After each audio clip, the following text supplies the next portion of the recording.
예, 안녕하세요. 동차반 강의, 지금부터 진행하도록 하겠습니다. 14회로 진행되고 매주 그 수목으로 5회 진행하고요. 강의 시간은 한 5시 반 정도인데 한 6시 전에 마치지 않을까 그렇게 생각하시고 좀 늦게 마칠 수 있고, 내일부터 바로 시험 봐요. 내일부터 바로 오늘 한 거를 바로 시험 볼 테니까 내일부터 바로 시험 보고 1시 40분부터 시험을 볼 건데 1시 한 반쯤 오시면 될 것 같아요. 1시 반쯤 오면 한 20분 시험 보면 되는데 실질적으로 20분 시험 봐가지고 좀 모자랄 수 있으니까 1시 반부터 쓰시면 되고, 오는 대로 그냥 바로 뒤에 깔아놓을 테니까 가져오시고 가져오셔가지고 그냥 앉아서 시험 보시고, 답안지에 쓰는 거고 뭘 써야 될지를 오늘 수업 중에 알려줍니다. 그러니까 뭘 외우면 된다는 거, 이런 것들을 오늘 알려줄 테니까 딱 그것만 외우세요. 그것만 시키는 대로 하고, 그리고 지금은 동차반으로 봐야 되기 때문에 연기 강의 내용의 한 80% 할 생각이에요. 연기 강의 내용 한 80%. 그러니까 1기 강의 내용 정도, 그 정도인데 횟수는 연기 횟수로 진행하게 될 테니까, 그러니까 무슨 말이냐면 중요한 거를 상세하게 설명하는 그런 거고, 그 다음에 연기 때는 세세하게 다 봐주는데 이번에는 좀 덜 중요하다 싶으면은 그냥 개념만 보고 넘어갈 테니까, 복습할 때도 딱 그것만 보고 강의에서 했는 것만 집중적으로 복습을 하시고, 암기하라는 거는 시키는 것만 딱 암기해서 올 수 있도록 하시고, 나머지를 읽어야 돼요. 나머지를 읽어야 되는데 복습할 때 내일 시험 본다고 하니까 숙제 내준 거 그것만 복습하시면 그러면 나머지 부분을 읽지 않고 고민하지 않으면 그러니까 따라오기가 쉽지 않으니까, 일단 먼저 전체적으로 한번 읽고 전체적으로 수업에 했던 것만 제가 안 한 거는 읽지 말고 그러니까 제가 해준 것만 쭉 한번 읽어보고, 한번 여유가 되면 앞뒤로 한번 읽어보는 거는 상관없는데, 근데 될 수 있으면 제가 한 것만 그것만 수업에서 한번 읽고, 그다음에 전체적으로 한번 읽고 나서는 그 다음에는 암기하는 시간을 또다시 한번 가지고 암기 시간을 가지는데, 처음에는 좀 짧은 단문인데 이게 외워지지가 않습니다. 쉽게 외워지지가 않으니까 처음에는 좀 시간이 좀 걸리는 과목이니까 그리고 이걸 외워놔야지 뒤에 나오는 거하고 연결이 되거든. 근데 이걸 잊어버리는 상태에서 뒤에 거를 보면 연결이 안 돼. 연결이 안 되는데, 이 과목이 굉장히 큰 과목인데 이걸 연결을 못 시키는 공부를 해버리면 따로따로 외우면 양이 어마어마합니다.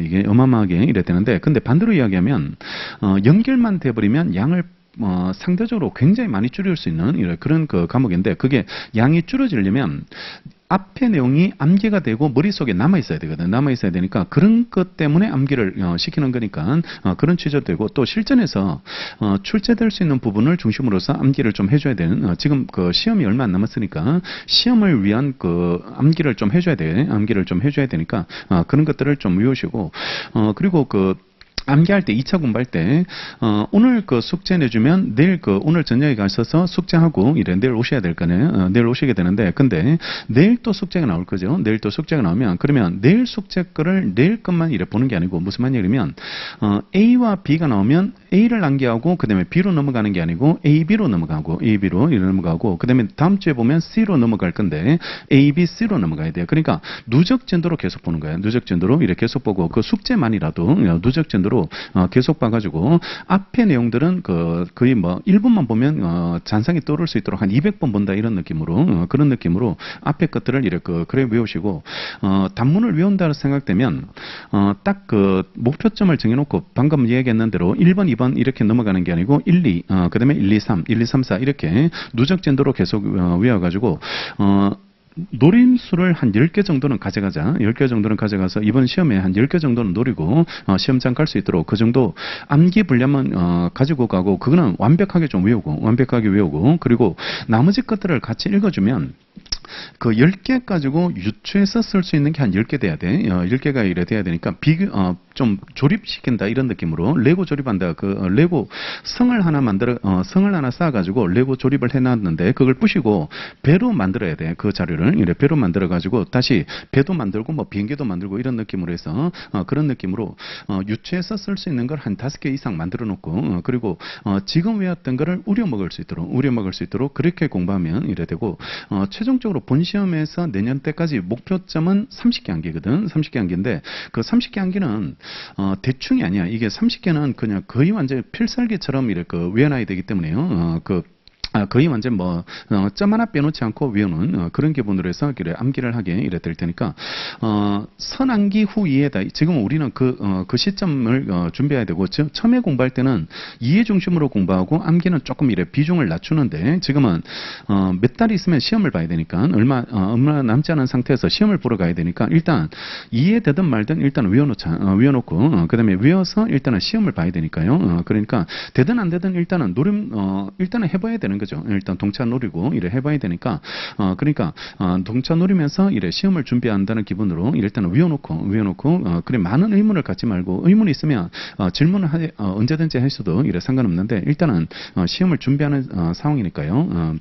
시간을 이래 너무 많이 이래 걸리지 않도록 그래 보고, 법이 좀 바뀐 게 있습니다. 오늘 그 프린트 하나 나눠드린 것처럼 국제재판관할 이런 것들은 국제사법이 이래 개정이 돼 가지고요. 개정이 돼서 이런 것들을 이래 교재가 바뀌는데, 수업 중에 이래 바뀌는 거는 바로 잡아주겠습니다. 수업 중에 이래 특히 관할 같은 거 이런 것들도 사물관할이 바뀌었거든요. 바뀌었으니까 그런 것들은 교재를 이래 바로 잡아드릴 테니까 지금 변경된 조문으로 이래 기억을 해두시면 되고, 나중에 이제 추록으로 따로 나갈 건데, 우리는 미리 이런 것들을 이래 내년에 개정될 부분이니까, 바뀔 부분이니까 이걸 미리 먼저 한번 이래 책상에서 정리하고, 제일 중요한 거는 이것저것 보지 않는다. 이것저것 보지 말고 선택과 집중을 해줘야 된다. 그리고 공부 시간 자체가 그리 많지 않기 때문에요. 그러니까 효율적으로 써줘야 되고, 그 시간을 활용 자체를 헛되이 보내지 않도록 하고, 그리고 의욕이 없어가지고 막 다 외우겠다 이렇게 생각하다 보면 한 2주 따라오다 못 따라와. 그거는 따라올 수 없게 되니까 딱 시킨 대로 하면 돼. 암기보다는 여기까지만 외운다 이런 느낌으로 수업에서 알려준 것만 외운다라고 생각하고, 여유 있는 사람한테 조금 더 다른 것도 이래 시킬 텐데, 일단은 암기보다는 그렇게 이래 정리하고, 그리고 사례 문제가 50점 나오고 단문 시험이 50점 나오거든. 민사소송은. 그러니까 50, 50 이렇게 문제가 이렇게 구성되는데, 사례 자체를 잘 풀 수 있는 연습을 하기에는 좀 시간이 부족해. 시간이 부족하니까, 그러니까 우리는 노림수를 단문에 포커스를 맞춰가지고, 단문 자체는 이래 크게 응용이 필요 없거든. 그걸 외운 게 나오면 바로 쓸 수 있거든. 쓸 수 있게 되니까 단문에 포커스를 맞추고, 사례로 나오더라도 단문 내용이 필요하거든. 어차피 내용을 채워줘야 되니까, 채워주는 게 이래 필요하게 되니까, 그러니까 이 민사소송법 노무사 시험 사례가 굉장히 복잡하게 나오면 사례 중심으로 이렇게 정리하면 되는데, 그렇게 나오는 게 아니고, 이 교재 뒤에 보면 기출 문제가 나와 있건데, 쟁점 하나나 2개 정도 내가지고 문제를 만들어요. 30점 이렇게 문제를 만들기 때문에, 그러니까 토픽 하나가 사례 문제 30점으로 나온다고. 30점으로 나오는데, 그러니까 변시 같은 경우는 쟁점 자체가 한 15점짜리밖에 안 되는데, 여기는 토픽 하나 내놓고 쟁점 하나 내놓고 그걸 30점으로 내니까 일반론들을 꽤 써줘야 되거든. 꽤 양을 이래 채워줘야지 이래 되기 때문에, 일반론들을 꽤 써줘야 되기 때문에 결국은 단문 암기가 필요한 거야. 단문 암기가 필요하니까. 그러니까 1차적 목표는 단문 시험을 대비하는 게 1차적 목표인데, 근데 그게 사례로 나오더라도 사례까지 대비할 수 있도록, 사례까지 준비될 수 있도록 그렇게 이래 기억하고, 이 교재가 간략한 사례는 이래 수록해놨으니까요. 간략한 사례들 이런 것들은 단답형으로 일단은 답을 맞추는 훈련을 먼저 하고, 그다음에 내용 채우는 것은 우리 외우던 거, 사례 외우던 걸, 단문 외우던 거를 그걸 사례에도 써먹을 수 있도록 그렇게 접근에 들어가시면 이래 되고, 강약 조절 못하면 이거 따라오기가 쉽지 않습니다. 그러니까 최대한 수업에서 다루지 않는 것들은 그냥 이번에는 넘어가고, 수업에서 다른 것 중심으로 이래 따라오시고, 복습도 그 시간을 그쪽에 다 쓰시고, 수업에서 다른 내용들, 그 내용들 중심으로 해서 복습을 해 들어가시면 이래 되고, 내일부터 바로 오늘 숙제가 나올 테니까 아마 내일부터 암기 사항을 계속 이래 나눠 드릴 테니까, 그걸 암기해서 이래 오시면서 이래 정리하고, 생각이 안 나면 조금 교재를 참고해서 써도 되는데, 될 수 있으면 이거는 외워야 돼. 외우시는 게 그게 뒤의 진도를 위해서 좋을 겁니다. 뒤의 진도를 위해서 좋을 테니까, 그는 반드시 암기해서 정리해서 이래 보고, 채점은 제가 직접 이래 해드릴 테니까, 단어 같은 거를 이래 틀리는 경우가 많거든. 그리고 또 구어체로 막 그 문장을 쓰는 사람들도 있고 비문을 쓰는 사람도 있고 이래 되는데 그런 거 다 잡아내야 돼. 이번에 이래 그 쓰면서 이래 그런 것들을 다 그 걸러내야 되고 그리고 손글씨에 안 써본 적이 꽤 오래됐을 겁니다. 아마 이래 손편지나 이런 것들을 잘 안 써봐가지고 이래 그 시험을 주관식 시험을 거의 다잘 안 봐가지고 이렇게 그 형식이나 이런 것들을 잘 그 모를 텐데 이번에 그 쓰면서 계속 그걸 연습해 나가고 다른 그 과목들도 그 답안지 쓰는 시간이 있을 텐데 이번에 민소는 민소 나름대로 그 준비하는 쓰는 시간을 이래 연습하고 쓰면서 늘려야 돼. 쓰면서 그러니까 하루 아침에 바로 답안지가 잘 써지진 않을 테니까 쓰면서 꾸준하게 늘려간다 이런 기분으로 그런 기분으로 보고 처음에 쓸 때는 그 팔도 아프고 막 그 쉽지 않을 거야. 이게 그 생각도 잘 안 나고 그리고 외웠는데도 이래 잘 기억도 안 나고 이렇게 이래 될 건데요. 근데 그런 것들을 이렇게 바로 잡는 시간 자체가 이래 필요하게 될 테니까 그런 취지로 보고 생각보다 잘 안 써집니다. 이게 그 아는 거랑 또 쓰는 거랑 또 다른 문제라 가지고 또 생각보다 처음에 이래 쓸 때 이래 그 잘 안 써질 건데 써봐야 돼. 계속 써보면서 이래 늘려간다 이래 생각하시고 이래 쓰시면서 이래 그 준비하고 정리하시면 됩니다. 되게 빠듯한데 한 20회 줘도 모자라는 시간이거든. 민사송법은 모자라는 시간인데 근데 최대한 이거 그 중요한 거 중심으로 해서 보고 아까 말했지만 동차반이기 때문에 조금 이래 그 건너뛰는 것도 있을 거다. 연기 그 들어보신 분들은 아시겠지만 연기처럼 세세하게 다 안 봐줘. 세세하게 다 볼 시간도 없고 지금은 또 의미도 없고 그러니까 건너뛰면 개념만 설명하고 넘어가는 부분이 있을 건데 그거는 지금 상황에서는 최선이다. 그게 최선이고 중요한 걸 상세하게 설명할 테니까 그렇게 복습도 그런 느낌으로 이렇게 복습하고 일단은 전체 구도가 일단은 보여야 돼. 보이셔야 되니까 전체적으로 그 책을 꼭 한번 스크린하시고 스크린하고 그다음에 이게 숙제 내준 게 어디 위치하고 있다는 걸 항상 놓치지 않도록 그러니까 흐름을 놓쳐버리면 끝장입니다. 법학은 흐름을 놓쳐버리면 끝장이고 또 이게 오늘 배운 게 내일 똑같이 써먹어야 되거든.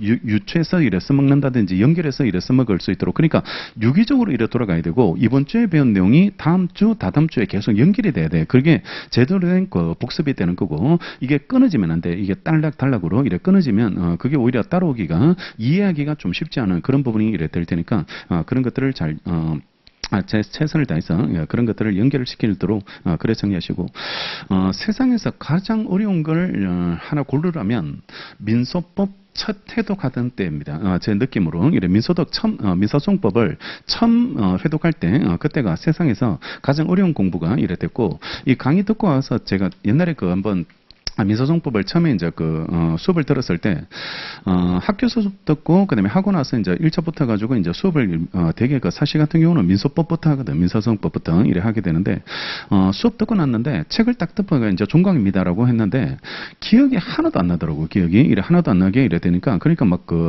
굉장히 힘들더라고. 이게 수업 자체가 이래 빠르게 이래 진행되다 보니까 그러니까 막 강사는 막 피튀기 해가지고 뭐라 하는데 소련 말이야. 완전히 이해가 전혀 안 되는 그런 느낌을 이뤄주게 되는데 이게 소송법은 처음에 접근성이 상당히 떨어지는 과목이다. 처음에 상당히 떨어지는 그러니까 드리고 싶은 말은 어차피 이해 못해. 이게 한 회독 해가지고 이해 못하니까 다독해라. 계속 다독하고 아까 말한 대로 암기를 처음에 외워가지고 그걸 끝까지 가져가려고 이렇게 생각하지 말고 계속 누적진도로 아까 말했는 것처럼 이래 1번, 1, 2번, 1, 2, 3번 이렇게 해가지고 계속 그걸 곱씹으면서 느낌을 이해할 수 있도록 그렇게 우려낸다 이런 기분으로 그런 기분으로 이렇게 보시면 되고 자주 봐버리면 오히려 정리할 것들이 점점 줄어든다 이런 느낌을 이렇게 가지게 되니까 보면 볼수록 좋아진다. 이게 보면 볼수록 좋아지고 그리고 지금 민사송법 선택자들한테 상기 들어갈 때 하루에 1시간 공부하자라고 목표를 그래 잡거든. 하루에 1시간 상기 때는 하루에 1시간 이렇게 공부하고 매일 1시간만 이렇게 정리하는데 1시간 봐더라도 책장을 이 교재로 따지면은 50페이지 이상 1시간 투자해가지고 50페이지 이상 그러니까 그 앞에 연기 1기 2기 때 공부가 돼 있어야 돼. 공부가 돼 있어야 되고 3기 때는 간만 끌어간다 이런 느낌으로 하고 민사소송법하고 행정은 그런 전략으로 잡아야 돼. 그런 전략으로 잡아야 되고 왜냐 그러면 여기 오신 분들이 경영에 뭔가 문제가 있거든. 지금 경영 자체에 문제가 있어가지고 인사 업무에 대한 그 두려움이나 이런 것들 접근법이 되게 떨어져요. 떨어지게 되니까 그러니까 인사 무능력자지 뭐 무능력자가 이래 되니까 공부 시간을 그쪽으로 많이 써줘야 돼. 안 그러면 이게 그쪽 점수로 그 떨어져 버리거든. 떨어지게 이래 되니까 지금 2차 커트라인이 거의 한 60점 가까이 돼. 59점 얼마, 58점 얼마 이렇게 이래 처리되는데 한 과목이 50점 밑에 있는 거는 못 살려냅니다. 총점을 60점 만들어낸다는 거는 거의 2차에서는 불가능이 이래 되고 한 과목이 40점대 있는 걸 60점으로 살리려면 두 과목 정도가 70점 가까이 나와야 돼. 70점 가까이 나와야지 그게 이제 하나가 이렇게 살릴 수 있게 되는데 만만치 않습니다. 이게 그 두 과목을 70점 가까이 이래 점수를 이래 맞아낸다는 것 자체가 굉장히 힘든 작업이 이래 되니까 최소한 인사 논문을 55점은 넘겨줘야 돼. 55점은 넘겨줘야지 그래야지 다른 과목에서 조금 이래 끌어와가지고 이걸 합격 점수로 이래 메울 수 있게 이래 되는데, 그게, 실질적으로 안 돼버리면 50점 초반이나 아니면 40점대로 이래 떨어져 버리면 이게 나머지 과목으로 그걸 한 과목을 인공호흡기 달려가지고 이래 살리려면 굉장히 힘듭니다. 그거는 굉장히 힘든 과목이 이래 되니까. 그러니까 우리는 그 인사 논문을 남들보다 한 2배는 해줘야지 한 55점 정도 그 정도 나오더라고.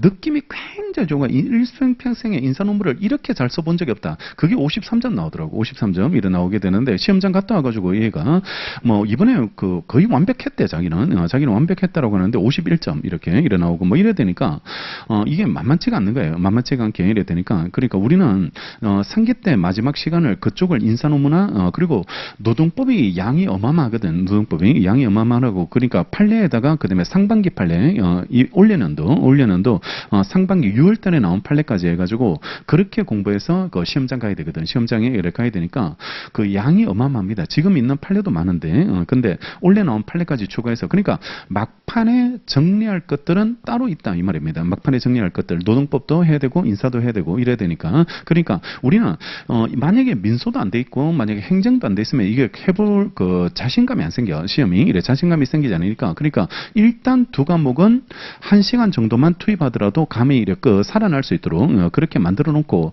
그다음에 나머지를 그 살려 가지고 이래 시험을 합격하겠다는 이런 전략으로 가져야 되지. 안 그러면 이게 인사 자체가 지금 점수가 안 나오는 사람들한테 여기도 발목이 헤맨다든지 아니면 발목이 잡혀버리면 이거는 살릴 방법이 없습니다. 점수를 이래 높일 방법이 없게 이래 될 테니까 전략을 그래 잡으셔야 돼. 전략을 그런 식으로 이래 잡으시고 그런 목표로 해서 이렇게 하셔야 되고 그러니까 초반에 좀 힘들더라도 민사송법은 계속 누적해서 많이 봐놔야 돼. 많이 봐놓고 그리고 안 그러면 이게 나중에 발목이 잡혀버리면 안 되니까 암기하라는 거 이런 것들은 이해 중심으로 본다 이래 보면 안 돼요. 여러분들 지금 이 시점에서 이해를 하겠다 그러면 내일 모레 시험인데 몇 달 있으면 시험인데 그걸 적응을 못 해버리는 그런 문제니까 반드시 최소한의 암기는 이런 것들은 꼭 외우면서 따라오고 시간이 없으면 지하철이나 이런 데서 왔다 갔다 하면서 그냥 외워야 돼. 길 가면서도 외우고 그래서 무조건 암기는 이번에 그 할당량은 무조건 외운다 이렇게 생각하고 그 노트 같은 거 이런 거 정리해가지고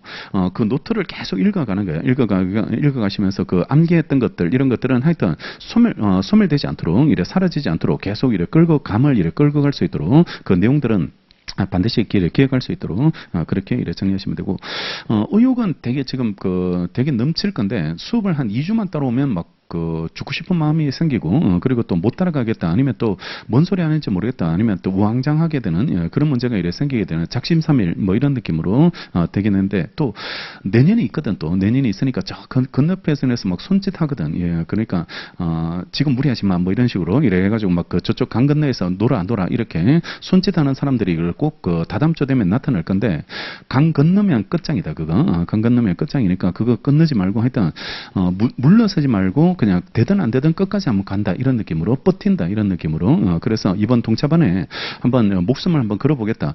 안 되면 그 다음에 고민해도 돼. 그 다음에 이렇게 전략을 새롭게 잡고 이래 다시 내년 준비해도 이래 상관없으니까 상관은 미리 내년 준비하지 마라. 왜냐하면 남들 이거 죽도록 하고 있거든. 지금 원래 지금 합격률이 60%인데 그러면 그 중에서 또 목숨 거는 애들 또 생겨버리거든. 생겨버리게 이래 되면 그러면 걔네들은 또 목숨 걸고 해가지고 책을 여러 번 봐놨는데 만약에 같이 떨어졌다고 해서 나는 준비 안 해서 떨어지고 걔는 목숨 걸고 했는데 떨어졌는데 그러면 걔네들이 다시 또 경쟁선상에서 다시 또 걔네들하고 경쟁을 해서 내년 시험을 간다고. 내년 시험에 이렇게 하게 되는데 그러면 출발부터 뒤처진 출발이에요. 이게 출발부터 걔는 이미 여러 번 번 그 보고 암기도 되고 여러 번 그 답안지도 써본 애가 그 있고 나는 이미 마음이 포기해가지고 그냥 놀아버렸거든. 동차반에 수업을 안 듣고 그냥 그 째고 아니면 수업만 듣고 그냥 복습을 안 해버리고 이래버리면 그러면 이미 출발선상에서 뒤처진 출발을 하고 있는 거야. 또 그걸 또 내년에 또 하반기에 또 연계 때부터 따라잡으려면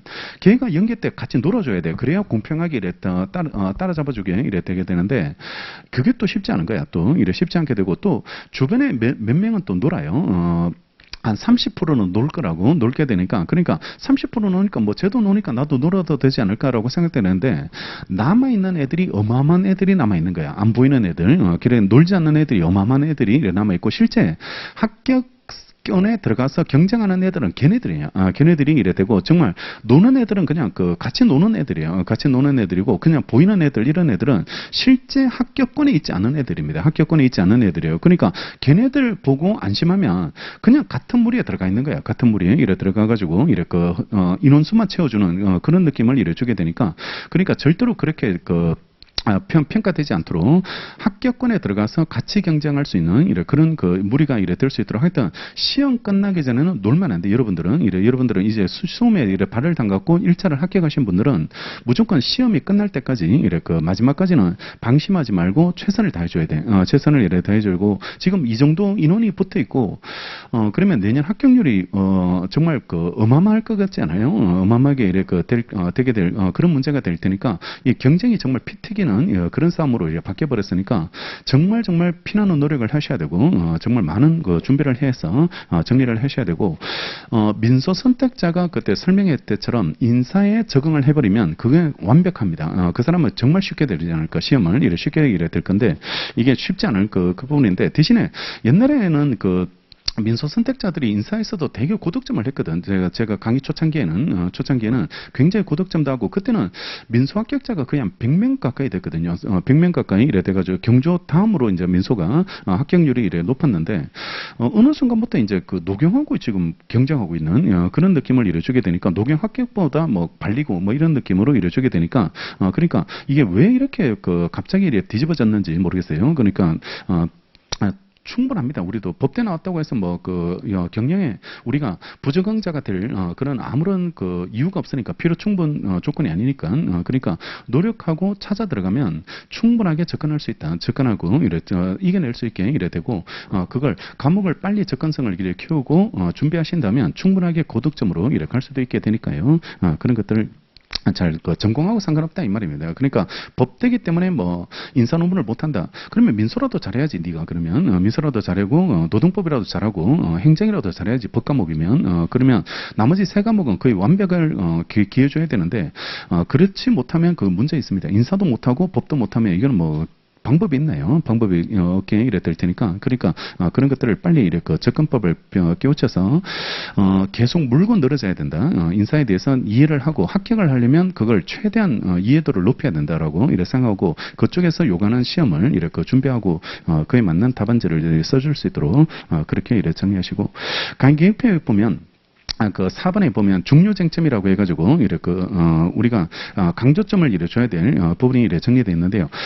여기서 지금 그 1기 그 강의 계획표에 나오는 노림수인데 이게 1차적 목표는 12개 외우는 거, 12개 외우는 게 1차적 목표가 되고 여기가 좀 부담스럽다라고 생각되면 하풀은 가져야 된다. 6개는 봐줘야지 이래 되니까 6개는 일단 노려보고 6개가 좀 되는 사람들은 12개까지 한번 노려보고 12개까지 노려보고 자기 형평권요. 그러니까 자기가 조금 암기할 수 있는 그 부분을 좀 잘한다라고 생각되시는 분들은 조금 더 12개까지라도 좀 노려보시고 만약에 그 12개가 좀 부담스럽다라고 생각되면 6개라도 반드시 좀 외워가지고 암기를 하고 따라갈 수 있도록 하고 얘네들은 그냥 독자적으로 출제될 만한 애들을 골라놓은 거고 그 다음에 중간중간에 우리 수업 시간에 오늘 해당 부분에서 가장 암기해야 될 부분들 이런 것들은 따로 그 범위를 줄여줄 테니까 그러니까 이게 그 당사적 기억을 외우라 그러면 처음부터 끝까지 외워야 되는데 하루아침에 그걸 다 외우지 못하거든. 그러니까 그 중에서 뭐 이런 것들을 조금씩 핵심부터 조금씩 암기 부담을 늘려갈 테니까 그러니까 그런 것들을 그 수업에서 시키는 대로요. 그렇게 이래 따르시면서 민사소송법을 공부한다 생각하지 말고 민사소송법 시험을 공부한다 이렇게 이래 생각하시고 그러니까 소송법을 잘 알고 싶다가 아니고 시험을 잘 보고 싶다 이런 마음으로 그러니까 점수 잘 받는 공부를 하고 싶다 이런 마음으로 그래서 점수 잘 받아서 합격하겠다 이런 기분으로 그렇게 이래 정리하고 학교에서 관점을 이래 그 수업에서 그 교수님이 강조하는 관점하고 제가 강조하는 관점하고 좀 차이가 있을 수 있다. 차이가 있을 수 있는데 저는 무조건 시험에서 점수 잘 나오는 방법을 이번에 강의하려고 강의하려고 하니까 여러분들도 그런 취지에 맞춰서 공부를 해주시고 점수 잘 받는 그것을 연습하는 공부를 한다. 우리는 하게 이래 될 테니까 그러니까 그런 관점에서 수업을 이래 따라오시면 되겠습니다. 쉽지 않습니다. 처음에 할 때, 민소법 처음에 할 때 쉽지 않은데, 차근차근 잘 이해해가지고, 이래 따라오고, 앞부분에서 한, 3, 4회까지는 그나마 따라갈 만해. 쉬운 걸 하니까, 3, 4회까지는 이래 따라올 만 하는데, 근데 뒤에 넘어가면 이제 10회 정도 넘어가면, 특히 5회나 6회 정도, 그 정도 넘어가면 이제 그때부터는 이제 어려운 게 나오거든. 어려운 게 이래 나오게 되니까, 6회까지 가는 것도 쉽지 않은데, 6회부터는 진짜 어려운 게 나오거든. 진짜 어려운 게 이래 나오게 되니까, 그러니까, 그런 것들을 이래 조금, 잘 숙지하시고요. 굉장히 양도 많고 그리고 난이도도 있는 과목을 이렇게 정리하게 되는 거고 그러니까 민법 처음 들을 때 좀 쉽지 않았던 그런 느낌을 이래 주게 되는데 이것도 마찬가지예요. 아마 처음에 들을 때는 쉽지 않게 이래 될 거고 대신에 민법을 이래 반복해서 보다 보면 오히려 고정적으로 책을 좀 빨리 볼 수 있겠다든지 아니면 점수 자체가 흔들리지 않고 고정적으로 이제 모의고사 같은 거에 그러니까 100점은 못 맞아도 어느 일정 점수는 꾸준하게 나왔다 이런 느낌을 이래 주게 되는데 민소도 똑같습니다. 처음에는 되게 쉽지 않은 거고 휘발성도 강하고 이래 돌아서면 잊어버리게 되는데 일정 수준까지 올라가면 점수가 고정적으로 나와요. 고정적으로 이래 나오게 될 테니까 그러니까 실전에서도 똑같은 그런 현상을 이래 주게 될 테니까 같은 패턴으로 공부해 준다. 같은 패턴으로 공부하고 처음에 한 번에 잡으려고 하지 말고 시간을 두고 꾸준히 우려내겠다 이런 기분으로 그러니까 다독한다 이런 기분으로 이래 따라오시면서 그렇게 이렇게 정리하시면 되고 인문 강의 꼭 듣고 오시고 인문 강의 이번에 오늘 내일은 못 듣더라도 주말이라도 이래 활용해가지고 용어 정리 강의 그게 항상 구조가 잘 잡혀야 되고 단어가 잘 이해되셔야 됩니다. 이해되셔야 되고 이 법학은 개념이 막혀버리면 그거는 굉장히 공부할 때 힘들게 되거든. 그러니까 이런 거야. 영어 독해를 해야 되는데 단어가 하나도 모르겠네. 단어 그러면 독해가 되나요? 독해가 안 되고 그 단어에 막혀가지고 자꾸 사전 찾아보고 검색하느라고 이게 문맥을 이해를 못하는 그런 문제가 되니까 이것도 마찬가지예요. 그러니까 단어가 막히는데 어떻게 문장이 이해가 되겠습니까? 이해가 이래 되지 않을 테니까 일단은 단어부터 먼저 깨줘야 돼. 단어부터 먼저 깨주고 일단은 암기가 단어가 좀 이해가 된 상태에서 문맥을 이해를 해 들어가는 그런 공부를 이래 해줘야 되니까 용어 정리를 꼭 한번 이래 들으시고 틈틈이 이렇게 찾아보면서 그런 것들을 이렇게 따라오시면서 이렇게 정리하시면 되겠습니다.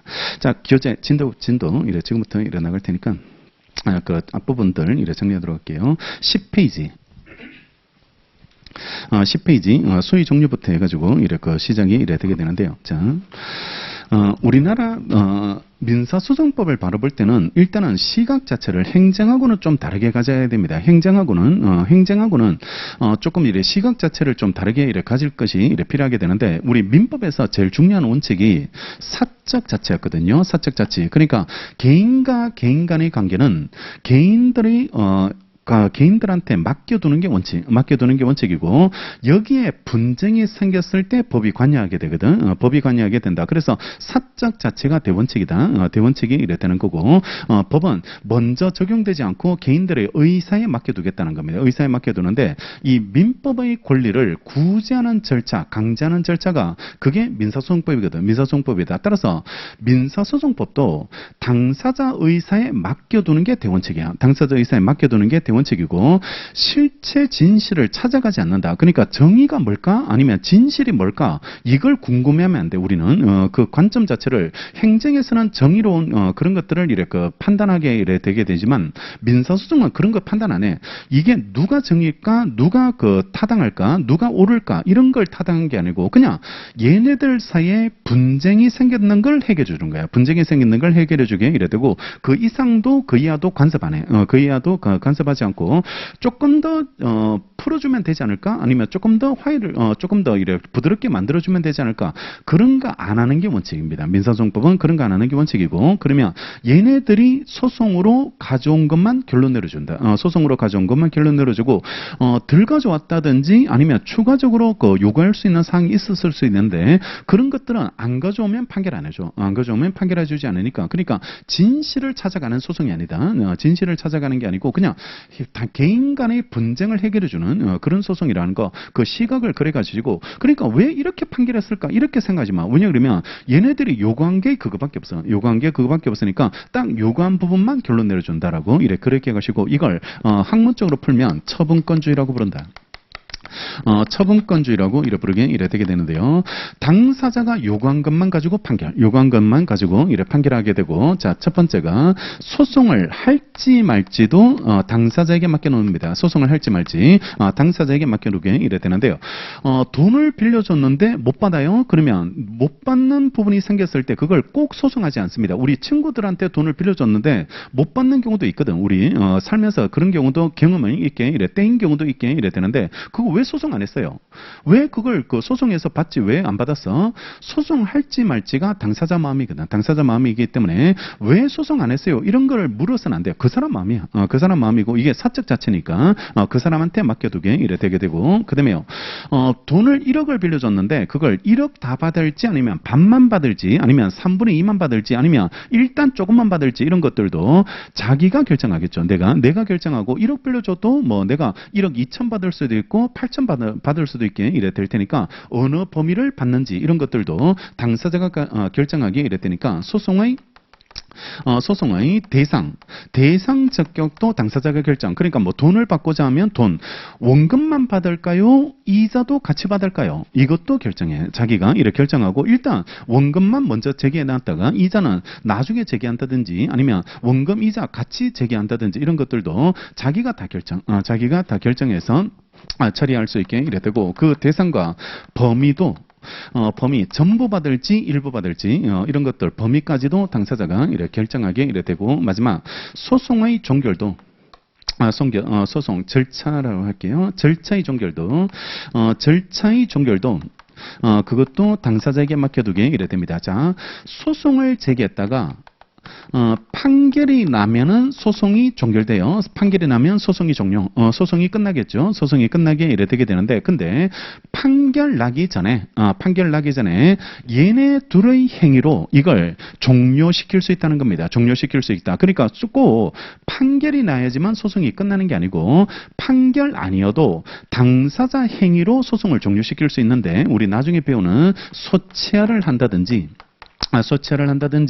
청구의 포기나 일락을 이래 한다든지 아니면 서로 조금씩 양보하는 화해를 할 수 있거든. 화해를 할 수 있게 이래 되는데, 이런 화해를 통해서 화해를 해버리면 소송이 끝나거든. 끝나게 되니까 이것도 당사자 의사에 따라서 절차를 종결시키는 것도 가능해. 절차를 종결시키는 것도 가능하게 이래 되게 됩니다. 그러니까 이런 것들이 다 가능하게 이래 되게 되는 게 그게 처분권주의가 이래 되게 되고, 이걸 개시, 대상, 절차의 종결, 개대결이다라고 해가지고 모두 당사자에게 맡기는 거, 이걸 처분권주의라고 부르고, 나중에 우리 처분권주의를 교과서 목차에서 배울 건데 얘 개념 쓰잖아요. 얘 개념을 이래 써야 되는데, 대개 우리 법학은 요건이 합쳐지면 의의가 되고, 의의를 자르면 그게 요건이 되는 거야. 요건이 이래 되게 되는데, 법학의 가장 기본 목차가 일정한 요건을 충족하면 일정한 효과가 발생하도록 돼 있거든. 효과가 이래 발생하도록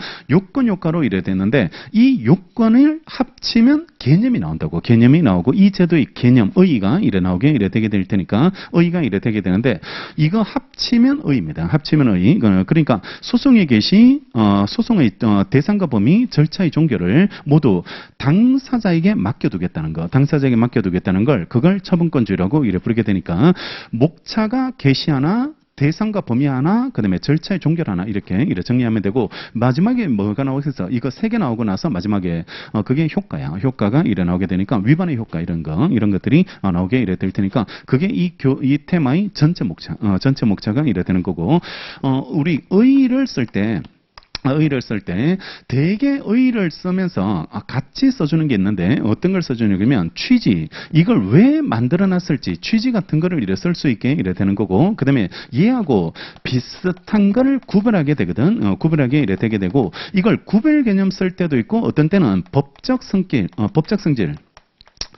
법적 성질을 이래 쓸 때가 있게 이래 돼요. 법적 성질을 이래 쓸 때가 있게 이래 되는데, 이걸 이렇게 한 테마를 쓴다고, 한 테마를 이래 쓰게 되는 걸, 이걸 우리 단문을 쓰실 때는 서설이라고 부릅니다. 그러니까 인트로를 써준다 이런 말이에요. 인트로를 이래 써주게 되는데, 서설이라고 표현해가지고 인트로를 쓰고, 사례 문제가 나오면 이거를 서설이라고 표기하지 않고 문제의 제기, 문제의 소재 아니면 문제의 제기 뭐 이런 식으로 해가지고 들어가며 이런 것들을 쓰는데, 인사 논문 같은 경우는 그냥 이렇게 쓰지 않고, 인사 논문은 일단은 우리가 그걸 첫 번째로 외우셔야 될 게 뭐냐면 법대생이 아닌 느낌을 줘야 돼. 법대생이 아닌 느낌. 그러니까 인사 논문에서 법대생 느낌 나는 1번.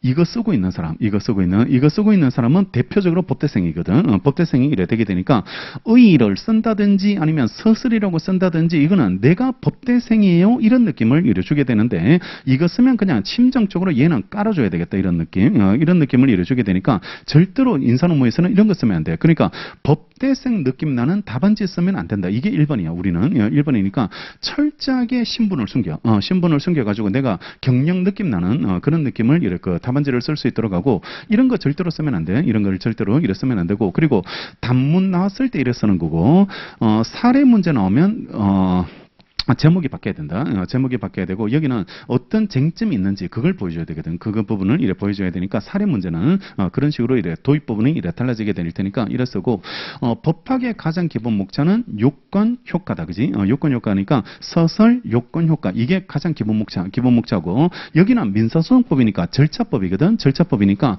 요 중간에 절차라는 목차가 하나 더 들어가. 요 절차라는 목차가 이래 들어가. 그래서 요건 절차 효과 이래 나오거든. 요건 절차 효과 라고 나오게 이래 되게 되는데, 이 절차는 어디에 있겠어? 당연히 조문에 나와. 조문에 나오는데, 그러면 이런 거야. 조문 뺏기는 게 점수 줄까?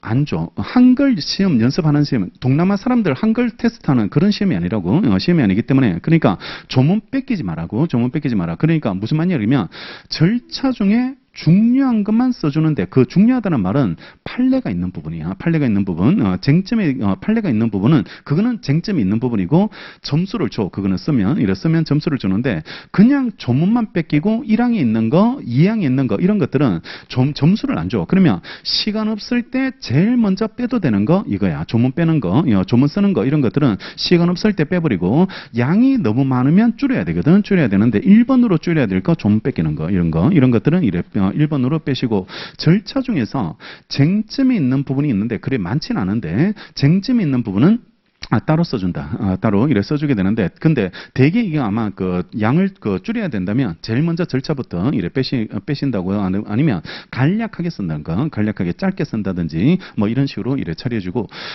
조문으로 답안지를 채운다. 1번 절대로 해서는 안 되는 행동이, 수험생이면 절대로 해서는 안 되는 행동이 조문으로 양 채우는 거, 이런 것들은 절대로 해서는 안 되고, 무조건 판례 위주로 외운다. 공부를 판례 위주로 하고 쟁점을 이렇게 판례 위주로 만들어줘야 돼. 그러니까 만약에 올해 시험에서 내가 외우지 않은 게 나온 거야. 외우지 않은 게 나왔다. 그러면 외우지 않은 게 나오더라도 1번 서설, 1번 의 이렇게 잡아주고, 의를 이래 찾은데 조문을 찾아본다든지 아니면 요건이 기억나면 요건을 찾아본다든지 해가지고, 의를 대개 조문에 있을 테니까 의를 이래 조문으로 찾아가지고 이래 보게 되는데, 조문 찾을 때 방법이, 조문 한번 펴보시면 민사소송법이라고 이래 돼 있어요. 조문에 민사소송법이라고 이래 돼 있는데, 편을 이래 나눴는데요. 민사소송법 편이라고 먼저 나오죠. 민사소송법 편이라고 먼저 나오고, 거기 법이 나오고 규칙 나오고 집행법 나오고 이래 쭉 나오잖아요. 소송촉진법 이래 나오는데, 한 장 넘어가면 민사소송법이라고 해가지고 몇 년 일부 개정 이런 거 나오죠. 몇 년 일부 개정이라고 이래 나오게 되고, 그 다음에 인덱스가 쭉 나오네요. 1편부터 해가지고 인덱스가 이래 쭉 나오게 되는데, 자 이래 찾는 거야.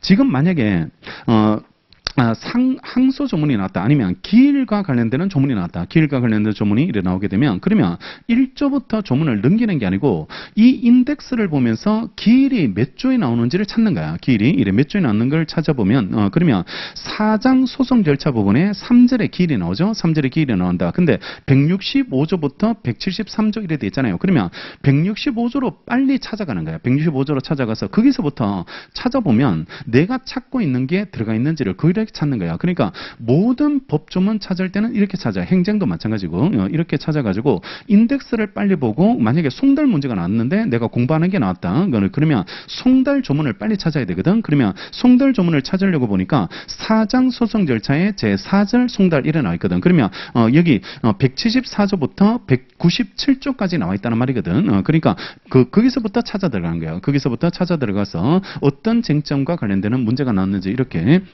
찾으시고 만약에 이걸 찾았는데 만약에 풀리지 않는 문제라든지 아니면 조금 더 내용을 시간이 남았는데 만약에 쓸 수 있는 부분이 생겼다면 규칙을 한번 찾아보면 돼. 규칙을 한번 찾아보면 법도 있고 규칙도 있거든요. 규칙도 있게 되는데 재작년 같은 경우는 대리와 관련되는 게 나왔는데 법하고 규칙하고 찾아서 푸는 게 나왔어. 법하고 규칙하고 대입해서 푸는 게 나와가지고 대리권 범위와 관련되는 거 그거 교재 나갈 때 이래 살펴드릴 건데 조문 문제였어. 그거는 조문 문제여가지고 그냥 조문 찾아가지고 이 사람이 대리인이 될 수 있는지 없는지 예외 사유에 들어가는지 들어가지 않는지 그걸 출제하는 시험이 나왔는데 법하고 규칙하고 두 개 찾으면 풀리는 거였어. 풀리게 이랬다니까. 그러니까 그런 것도 간혹 있으니까요. 그러니까 그런 형태로 이래 찾으시고 조문을 그냥 막연하게 뺏기지 말고 그냥 이렇게 목차를 잡아서 이렇게 채워주고 생각 안 나면 그냥 비슷비슷한 거 구별하면 돼. 어차피 뭐 구별이 뭐하고 구별해야 되는지 정해져 있는 것도 아니니까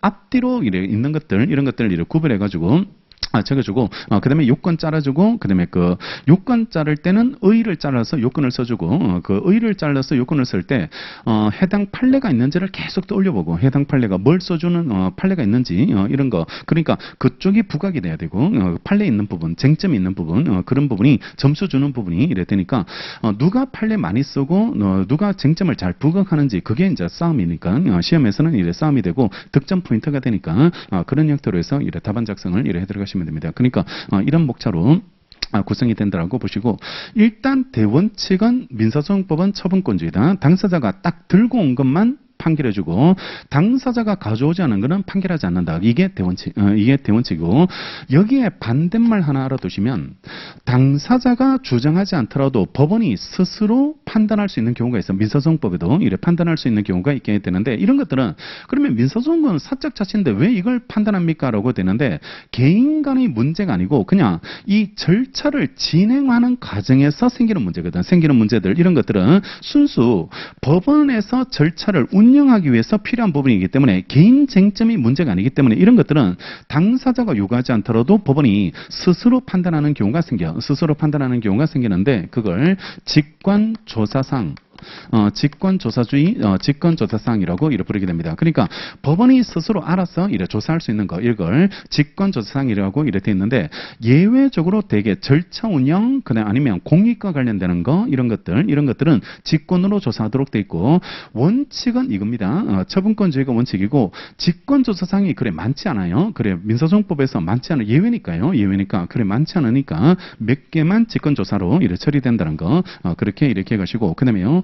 이 처분권주의에 따라서 소송이 제기돼서 이제 소송 절차가 진행돼서 법정 안으로 들어왔을 때요. 법정 안으로 들어왔을 때 그때는 그 법정 안에서 우리 영화 같은 데 보면 판사님 앉아 있고 방청객 앉아 있고 변호사하고 이렇게 싸우게 이래 되는데 그 법정 안에서 일어나는 문제를 변론주의라고 부릅니다. 변론주의라고 부르게 이래 되는데요. 여기는 좀 상위 개념으로 소송이 진행될지 말지 또 어떤 소송이 진행될지 그걸 따지는 부분이 처분권주의가 이래 되니까 학원에 들어오면 101호로 가야 돼, 201호로 가야 돼, 301호로 가야 돼, 3청으로 가야 될지 그걸 따지는 거 그게 처분권주의야. 그러니까 법원에 가보면 민사법원도 있고 뭐 형사법원도 있고 행정법원도 있을 거 아니에요. 이렇게 이래 될 테니까 내가 어떤 법정으로 들어가 줘야 될지 그걸 따지는 게 또 민사법정 안에도 중에서도 또 교통사고 담당 법정, 그다음에 대여금 담당 법정, 보험사고 담당 법정 이렇게 부가 나눠져 있거든. 부가 이래 나눠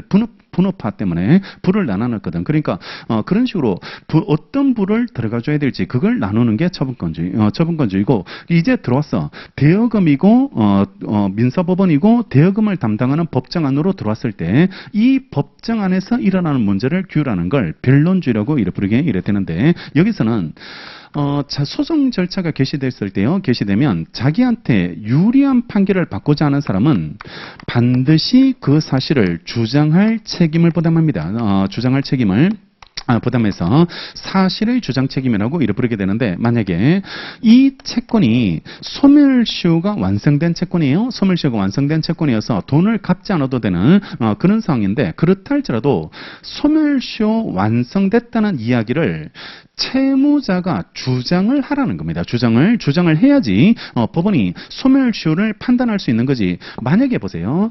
얘가 소멸시효 주장도 안 했는데 판사님이 이 채권이 소멸시효 완성됐으니까 원고 패소입니다. 이렇게 판결해버리면 얘를 너무 도와주는 판결, 한쪽을 치우쳐서 도와주는 이래 판결이 돼버리니까 이거는 공정한 게임이 아니야. 공정한 게임이 아니게 이래 되게 되니까 이런 거 절대로 하지 이런 거 절대로 하지 않는다. 그러니까 민사소송은 얘 주장한 거 두 개 다 들어보고 누구 주장이 맞는지 거기에 대한 결론만 내려주는 소송이 민사소송이지 이 사람이 타당한지 이걸 절대로 관여 안 해. 누가 타당하고 누가 진실이고 이렇게 흘러갔었어야 된다. 이렇게 간섭하지 않는 게 민사소송이다. 그러니까 항상 중립적 입장에서 제3자 지위에서 결론만 내려주는 소송이다. 이런 관점으로 책을 읽어야 돼. 이런 관점으로 책을 읽고 누구든지 도와주면 안 돼. 한쪽을 이래 또 운동장이 기울어지면 안 돼. 기울어지면 안 되니까 공평하게 취급해준다. 공평하게 취급해준다는 거. 그게 사실의 주장 책임. 딱 주장한 것만 가지고 판결하고 그러면 많이 주장해야 돼. 소송에 가면 민사소송에 가면 판사님은 주장한 것만 가지고 판결해 주니까 굉장히 많은 걸 다 주장해놔야 돼. 주장을 해놔야지 필요하게 되는 거고 그 다음에요. 자백되면 자백의 구속력이 발생합니다. 구속력이 발생하는데 이게 무슨 말이냐면 얘가 A라는 주장을 하고요. A라는 주장을 하고 상대방도 이 A가 맞아요라고 긍정하네. 긍정합니다. 그러면 A라는 사실에 대해서는 다툼이 없네. 그지? 다툼이 없다. 그러면 다툼 없는 걸 굳이 판사님이 야 이거는 잘못된 거야. 이렇게 처리해서는 안 돼. A가 아니고 B야. 이렇게 뒤집으면 안 돼. 왜냐하면 분쟁을 해결해 주는 소송이 민사소송인데 분쟁이 없는 부분을 굳이 분쟁을 일으킬 필요가 없잖아요. 일으키면 안 되니까. 그러면 민사소송의 본질에 반하니까 자백되면 자백대로 판결. 자백되면 자백대로 판결해 주라는 거. 이게 자백의 구속력. 자백의 구속력이라고 해서 자백이 일어나면 거기에 대해서는 판단권을 잃어버립니다. 판사님은 판단권을 잃어버려서 누가 옳으니 이게 타당하니 진실이니 이런 거 이런 결정권이 없어져. 결정권이 없어진다는 거. 그게 민사소송이기 때문에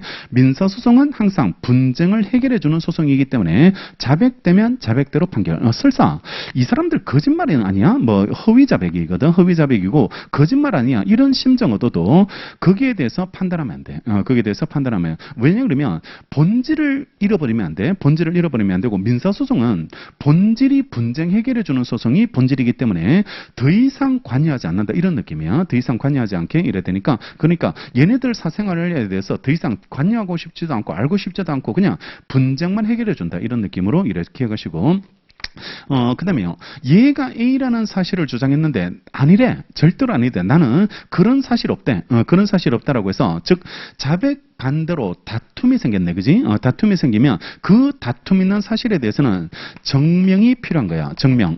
입증이 필요하다라고 이렇게 보게 되고 민법에서 나오는 입증 책임 문제가 여기에서 많이 나오겠죠. 여기서 이래 많이 나오게 되니까 증명 책임 문제가 나오고 행정에서 증명 책임 문제도 나오거든. 증명 책임 문제도 나오는데 작년에 나왔어요. 그게 작년인가 재작년인가 최근에 이래 출제됐는데 민사소송을 준용합니다. 민사소송을 준용하니까 증명 책임은 우리 그 1차에서 공부했던 그 법률요건 분류설 유리한 사실 스스로 입증하는 거 그게 민사소송의 개념인데 행정에도 똑같습니다. 행정에도 동일하게 처리돼서 처리되는데 최근에 나왔어요. 이거 최근에 나왔고 이거는 작년에 민사소송법 출제고 자백의 구속력은 이래 출제가 이래 됐고 다툼이 생겼을 때는 입증 책임 문제가 나오고 입증하기 위해서 자기가 증거를 수집해서 와야 돼. 수집해서 와야 되는 증거 제출 책임이 이래 필요하게 되고, 대신에 직권으로도 증거를 수집할 수 있도록 직권 증거조사 이런 것들도 조문에서는 예외적으로 할 때는 가능하도록 되어 있습니다. 전혀 금지되는 건 아니고 직권 증거조사도 예외적으로 우리 민소법에서는 이래 가능할 수 있도록 이래 되어 있으니까 원칙은 증거 제출도 당사자가 해야 돼요. 당사자가 해야 된다라고 해서 이걸 당사자에게 맡겨놓는 걸 변론주의라고 이래 부르게 되고, 세 가지 사자증이다 이렇게 기억한다. 사자증이라고 해서 세 가지 명제가 되고, 반대로 주장 안 해도 법원이 판단할 수 있는 거, 당사자 자백하더라도 구속력 생기지 않고 증거 제출도 직권으로 하게 돼 있는 거, 이걸 반대말을 직권탐지주의라고 불러요. 직권탐지주의라고 불러서 주장 안 해도 판단할 수 있도록, 이건 실제 진실 발견을 위해서 직권으로 탐지할 수 있도록 자료 수집이나 이런 것들을 할 수 있도록 이래 돼 있는데, 행정이 기본적으로 직권 탐지입니다. 직권 탐지가 이래 되고, 형사소송을 당사자가 주장한 것만 따지면 안 되고, 거기는 누가 범인인지 찾아야 되거든. 누가 범인인지를 찾아야 되고, 그다음에 그 사람이 죄를 지었는지 안 했는지를 판결해 줘야 되기 때문에 당사자 주장 없어도 이거는 실제 진실을 찾아가야 돼. 찾아가야지 이래 되기 때문에 직권 탐지주의가 원칙적으로 이래 되고, 근데 요즘은 미국 법의 개념이, 옛날에는 유럽 독일 법의 개념에 따라서 순수 직권 탐지주의로 이래 처리하다가 행정도 미국 법 영미법 개념이 들어오면, 영미법은 당사자 개념을 많이 끌어와. 당사자 개념을 많이 끌어와서, 그러니까 행정을 제기하면 국민의 행정청을 상대로 해서 소송을 하거든. 소송을 하는 게 그게 행정소송이 이래 되게 되는데, 이것도 민사소송처럼 당사자 개념을 인정해 주자는 겁니다. 그러니까 소송에서는 국가나 개인이나 다 당사자 아니냐, 당사자니까. 그러니까 당사자처럼 소송하는 개념을 자꾸 끌고 오다 보니까 민사소송의 이 개념이 점점 녹아 들어가는 거야. 녹아 들어가니까, 그러니까 행정 가보면은 절충적 입장이 많이 나와요. 그러니까 원래는 이걸로 가야 되는데 이 개념이 가미된다 이런 느낌으로 이래 들어가가지고, 원칙은 이거지만 예외는 이거다 이런 느낌으로, 그게 대륙법과 영미법이 지금 혼재돼가지고 우리나라가 이래 적용하다 보니까 그런 개념이 많이 이렇게 도입되게 되는데, 민사소송은 원칙은 당사자에게 다 맡겨야 돼. 원칙은 당사자에게 맡기고, 예외적으로 직권으로 뭐 탐지할 수 있는 거 이런 것들은 조문요, 조문, 법규, 조문 이런 것들은 그걸 당사자한테 가져오세요. 이렇게 하면 판사님 그 세금 받으면서 월급 받으면서 뭐해? 그러니까 관습법이 있는지 법이 있는지 이런 것들은 다 법이 판사님이 알아서 조사해야 되는데, 그런 거 말고는 예외적으로 직권으로 탐지해야 되는 그런 거 말고는 다 기본적으로 당사자에게 맡기는 거. 기본적으로 당사자에게 맡기고, 당사자들의 분쟁 생겼는 걸 해결해 준다 이렇게 이래 보고, 진실을 찾아가는 소송이 아니다는 거, 그걸 꼭 그 관념을 그런 관점에서 찾으시고, 그다음에 이 민사소송을 지금 처분권주의에 따라서 제기하려고 하면 민사소송의 종류를 봐야 되거든. 민사소송의 종류를 봐야 되는데 그게 10페이지야. 10페이지에서 민사소송은 이렇게 세 가지 소송으로 나오더라. 세 가지 소송으로 나오게 되는데, 자, 이것도 개념 크게 보면 이행의 소라는 게 있고, 이행의 소라는 게 있고, 그 다음에 확인의 소라는 게 있습니다. 확인의 소라는 게 있게 이래 되고, 그 다음에 형성의 소가 있습니다. 형성의 소가 있게 이래 돼서, 민사소송에서 소의 종류는 딱 세 가지 종류. 그래서 이행소송, 확인소송, 형성소송 이렇게 세 가지 종류로 이래 나타나게 이래 되게 되는데, 이행소송은 말 그대로 이행을 요구하는 겁니다. 이행을 요구하는 거. 돈을 달라, 등기 달라, 건물 달라, 아니면 어떤 여러 가지 목적을 어떤 요구를 요구하는 걸, 그러니까 민법에서 되게 청구권이 바탕이 돼 있는 거, 등기 청구권, 건물 인도 청구권, 뭐 이런 것들이 여러 가지 말소 청구권, 이런 여러 가지 청구권이 바탕이 돼 있는 게 이행의 소가 이래 되고, 이게 내려지면 기판력이 발생하고 플러스 이행의 소를 제기해야지만 강제 집행을 할 수 있습니다. 강제 집행을 할 수 있는 집행력이 이래 발생하게 이래 되게 되는데, 어차피 소송은 판결받아서 이가로 가기 위해서 하는 거다. 소송을 하는 이유는 집행하기 위해서, 강제 집행으로 이래, 얘가 알아서 주면 상관없는데 알아서 안 주니까 판결을 통해서 강제 집행으로 나간다라고. 강제 집행으로 나가는데, 바로 집행으로 나가지 않는 이유는 이 사람이 도대체 청구권이 있는지를 확인해 줘야 되겠죠. 확인을 해 줘야지. 그래야지 이거 그냥 부셔도 될까? 철거 철거를 그냥 부시려고 하니까 이 사람 말을 듣고 그냥 부셨다가 나중에 허위로 밝혀지면 이게 큰일 나거든. 큰일 나게 되니까 법원에서 한번 확인해주는 의미에 철거해도 돼, 아니면 강제 집행해도 돼, 이렇게 확인해주는 의미로서 판결을 받게 되고, 판결 받아서 이렇게 집행하러 간다. 집행하러 가게 되는 게 그게 집행력인데, 이 확인에서는 말 그대로 확인만 해주는 겁니다. 소유권 확인, 채권 존재 확인, 아니면 반대로 부존재 확인. 그러니까 당신이 어떤 권리가 있습니다, 이런 걸 확인해 주는 것을 확인해서라고 이래 부르게 되고, 얘는 기판력만 발생, 확인받았던 기판력만 발생하고 강제 집행은 못해. 강제 집행은 할 수 없게 이래 됩니다. 그러니까 확인만 받았으니까, 확인만, 채권자가 맞아, 이렇게 1,000만 원짜리 채권 있어, 이렇게 확인만 해줬고 그걸 줘라라는 판결을 내려줘야지 집행하러 갈 수 있거든. 집행하러 갈 수 있게 이래 되니까 피고는 원고에게 이행해, 이렇게 강제 집행을 하려면 이런 문구 이행 판결에 놔야지 집행할 수 있는 거지. 확인만 받아서는 집행 안 돼. 확인만 받아서는 집행하지 못합니다. 그러면 이거는 기판력도 있고 집행력도 있고, 이거는 기판력밖에 없거든. 기판력밖에 없어요. 그러면 굳이 이거 할 수 있는 사람은 이걸 제기할 필요가 없네, 그지? 제기할 필요 없다. 그러면 이 판결 받으면 다시 집행하려면 이걸 또 해야 되거든. 이걸 또 해야 돼요. 그러면 한 번에 끝낼 수 있는 방법이 있는데, 한 방에 끝날 수 있는 방법이 있는데, 굳이 이걸 했다가 이렇게 하면 세금 낭비가 되는 거야. 세금 낭비가 이래고, 그거는 쓸데없는 소송이 돼버린다고. 쓸데없는 소송이 이래 되게 되니까, 지금부터 쓸데없는 소송을 우리는 이렇게 말을 바꾸는 거야. 소의 이익이 헌결.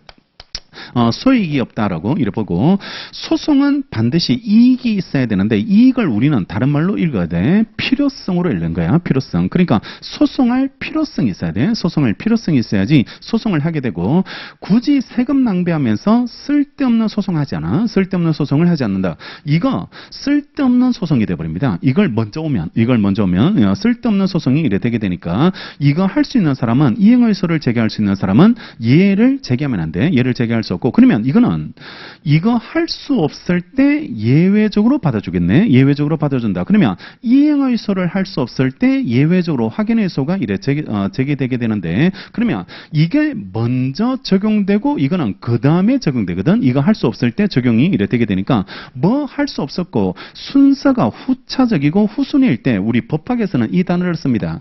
보충성이라고 불러요. 보충성이라고. 그래서 대등적 지위가 아니고 순서가 있는 후순위라는 개념을 쓰실 때는 항상 이 단어가 활용되게 되니까 보충성 원리가 적용된다. 보충성 원리가 이래 적용되는데, 그러면 이거 할 수 없는 경우, 이행의소가 안 되는 거, 금액 모르겠어. 금액이 모르겠어. 그러니까 내가 손해배상을 받아야 되는데 도대체 얼마를 받아야 될지 모르는데, 그거 결정해서 소송하려고 하니까 소멸시효 완성될 것 같아. 소멸시효 완성될 것 같으니까 미리 소멸시효 중단을 시켜놔야 되거든. 소멸시효 중단을 시켜놔야 되니까, 금액을 못 찾았을 때는 일단 내가 그 사람한테 채권을 가지고 있다는 걸 미리 확인을 받아놔야지 소멸시효 진행을 멈추게 할 수 있거든. 멈추게 할 수 있게 이래 되니까, 이거 확인받아가지고 다 금액 결정될 때까지 기다리면 소멸시효 완성되면 내 채권 사라지거든. 채권이 이래 사라지게 되니까, 그런 경우를 방지하기 위해서 예외적으로 인정하게 이래 되고, 그리고 여기는 반드시 청구권이 있어야지 이행을 요구할 수 있잖아. 이행을 요구할 수 있는데, 그러면 청구권 없으면 이행을 요구할 수 못하고, 그러면 이행을 요구하지 못하면 그때는 이거 확인이라도 받아야 된다고. 확인이라도 받아야지 이래 되게 되니까, 확인. 얘가 자꾸 내 거를 자꾸 아니래. 내가 소유자인데 분쟁이 생겨서, 우리 둘 사이에 분쟁이 생겨서 이게 누구 건지에 대한 다툼이 생겼을 때, 그러면 얘가 소유자인지 내가 소유자인지를 결론 내려야 되거든. 그게 확인이에요. 확인이 이래 필요하게 되니까, 그거는 누구한테 뭘 요구하는 소송이 아니고 싸움이 붙었거든. 토지나 이런 것들이, 경계선 이런 것들이 싸움이 붙어가지고 분쟁이 생겨버렸을 때, 이럴 때는 확인의 문제로 처리가 이래 될 수 있게 됩니다. 그러니까 이런 것들이 이제 필요성 있는 예외적일 때만 이래 가능하게 이래 되게 되니까 이런 거고, 대신에 이거는 갖다 붙이면 다 확인됩니다. 그러니까 인기 강사임을 확인해 달라. 막 싸움이 붙어서 누가 일탄지 뭐 이렇게 해가 싸움이 붙어가지고 인기 강사임을 확인해달라. 쓸데없는 소송입니다. 인기 강사 있으면 뭐 할 거고, 인기 강사 없으면 뭐 할 건데, 그러니까 그런 쓸데없는 소송 해주지 않는다. 따라서 이것들은 예외적으로만 확인해준다. 예외적으로만 확인해주고, 꼭 확인받을 필요성 있는 사람이 와야 돼. 그러면 말을 만들면 확인받을 필요성, 확인의 이익이 있어야 돼요. 확인의 이익이 있어야지 되는 거고, 그 확인의 이익이 예상 문제입니다. 예상 문제가 이래 될 테니까 어떤 경우가 확인의 이익을 갖춘 건지 이런 것들을 우리는 그런 거를 공부해야 되겠네요. 그런 것들을 이래 봐야 되고, 교재에 그게 정리되어 있고 예상 문제로 이래 준비를 해야 될 그런 부분이 이래 되게 되고, 그다음에 이거는 형성의 소입니다.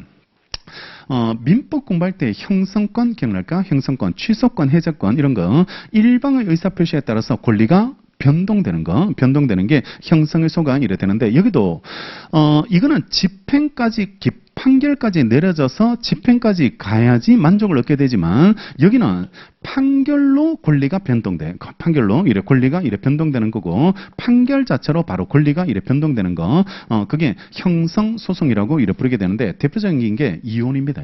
이혼 소송. 그러니까 재판상 이혼했을 때요. 이혼하면 이혼 판결 확정되면 그냥 이혼 신고 안 하더라도 그거는 이혼된 겁니다. 이혼이 이래 된 거니까 그런 것들이 형성의 소가 이래 되는 거고, 권리관계 변동을 목적으로 하는 거, 이걸 형성의 소라고 이래 부르게 되니까, 이걸 할지 이런 걸 이래 갖춰서 소송을 이래 제기하고, 그때그때 필요한 걸 선택해서 소송을 제기하게 되고, 3개, 지금 민사소송에서의 종류는 3가지가 이래 되게 됩니다. 자, 10페이지 빠르게 읽어보면 이행의소. 이행의소라는 것은 이런 거는 빠르게 보는 거야. 이쪽은 빠르게 한번 이렇게 정리하면, 이행의소는 원고의 이행 청구권에 의해서요, 법원이 피고에 대해서 의무 이행 명령을 할 것을 요구하는 소입니다. 명령형의소라고 이렇게 부르게 되고, 이행의소는 원칙적으로 실제법상 청구권이 그 바탕이 되어 있어야지 되는 거고. 자, 2번 종류가, 일반적으로 이행의소는 1번 현재 이행의소를 말해요. 현재 이행의소를 이렇게 의미하게 되는데, 보세요.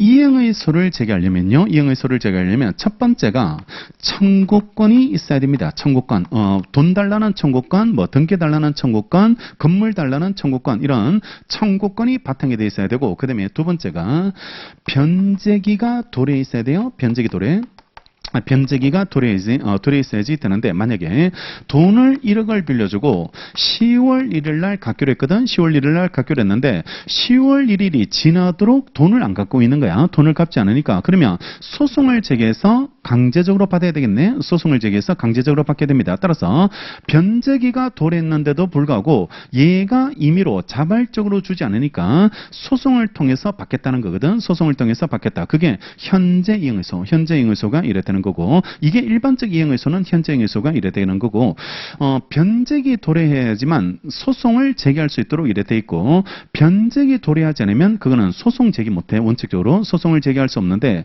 이거를 우리 민법 할 때 기한의 이익이라고 부릅니다. 기한의 이익이라고 이렇게 불렀거든. 기한의 이익이라고 이렇게 불러가지고, 변제기 도래할 때까지는 자유롭게 돈을 쓸 수 있습니다. 채무자는 자유롭게 돈을 쓸 수 있고, 그냥 10월 1일까지 채무자는 자유롭게 돈을 쓰고 이 날짜에 갚아주면 되거든. 이 날짜에 갚아주면 되니까, 기한이 도래할 때까지 변제를 강요받지 않는 것을 민법에서 기한의 이익을 누린다라고 봐가지고, 원칙적으로 채무자 기한의 이익을 보호하기 위해서 변제기 도래해야지만 소송을 제기하거든. 소송을 이래 제기하게 되는데, 근데 예외적으로 이게 미도래한 상태야. 변제기가 미도래한 상태야. 그러면 변제기가 미도래한 상태면 소송 제기하면 안 되죠. 이것 때문에, 기한이익 때문에 소송 제기를 원칙적으로 할 수 없게 되는데, 근데 예외적으로 변제기가 도래하지 않았는데도 불구하고요, 소송을 제기할 수 있도록 해주는 거, 그게 민소법에 만들어져 있는데, 이번에 나오는 장래 이행의소입니다. 장래 이행의소라고 이래 돼 있는데, 그러면 이거는 민법의 어떤 대원칙에 대한 예외잖아. 예외가 이래 됩니다. 그러면 원칙적으로 인정되면 안 되겠네. 이거는 원칙적으로 인정되면 민법에서 말하는 대원칙이 무너져 버리잖아. 무너져 버리게 되니까, 따라서 이거는 예외적으로만 인정돼야 돼. 예외적으로만 인정돼야 된다. 따라서 예외적으로만 인정돼야지만 이 소송은 필요성을 갖춘 걸로 처리되거든. 필요성을 갖춘 걸로 이래 처리되게 되니까, 조문에서는 반드시 뭔가 필요한 이유가 있어야 됩니다. 이유가 있어야지 이래 되는데, 어떤 느낌이냐 그러면, 지금 얘 태도로 봤을 때 기다려주는 게 의미 없는 경우가 있습니다. 기다려주는 게 의미 없는 거. 그리고 이런 경우 있어. 10월 1일 날 와야지만 이거는 목적을 내가 달성할 수 있고, 이 날짜에 채무 불이행해버리면 큰일 나는 경우가 있습니다. 대표적으로 웨딩드레스예요. 웨딩드레스. 웨딩드레스 같은 거는 신부가 웨딩드레스는 결혼식 날이 와야지 그게 의미가 있는 거지. 결혼식은 한복 입고 끝내버리고요. 그다음에 그 다음 날에 웨딩드레스가 도착하면 그거는 별 의미가 없죠. 나한테는 목적 달성이 필요가 없게 되니까 그거는 변제기 미도래지만 지금 다툼이 생겼을 때 얘랑 다툼이 생기면 그 날짜 안 오면 큰 손해가 발생할 수 있거든. 큰 손해가 발생할 수 있으니까 그거는 미리 소송을 통해서 확보해 두는 게 필요한 거야. 확보해 두는 게 필요하니까 원래는 안 되는 거지만 변제기 미도래는 하면 안 되는 거지만 이런 예외적으로 필요성을 갖추면 이거는 받아주게 됩니다. 그걸 2번 장래행위소라고 부르게 되는데요.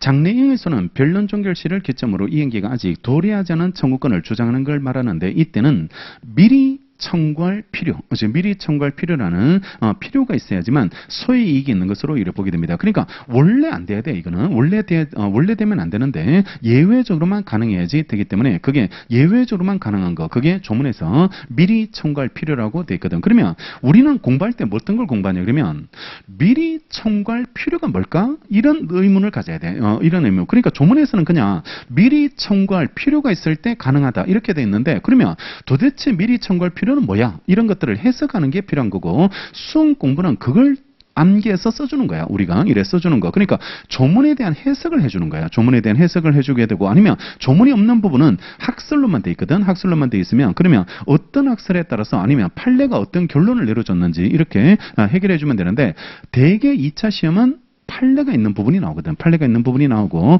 학설만 있는 부분은 출제가 거의 안 돼. 출제가 거의 안 되니까 되게 판례가 있는 부분이 나올 테니까 그걸 우리가 정리해 주면 되고 미리 청구할 필요에서 아까 봤던 웨딩드레스 이런 것들이 웨딩드레스 같은 거 이런 것들은 그때 안 와버리면 큰 손해가 생길 수 있으니까 그런 것들은 예외적으로 미리 청구할 필요가 있는 것으로 이래 처리가 이래 되고 어차피 그 날짜에 줘도 그 날짜까지 기다려줘도 기한에 이걸 지켜줘도 이 사람이 지금 상황에 봤을 때도 이행을 하지 않을 농후한 가능성이 되게 농후하거든. 농후할 때는 그때는 미리 청구할 필요가 있는 것으로 이래 처리되고 판례가 인정한 예들을 우리는 기억하면 되고 판례가 인정한 예들 이 미리 청구할 필요가 있다 없다 이렇게 판결해 준 것들이 있게 이래 될 테니까 그런 것들을 이렇게 해주면 됩니다.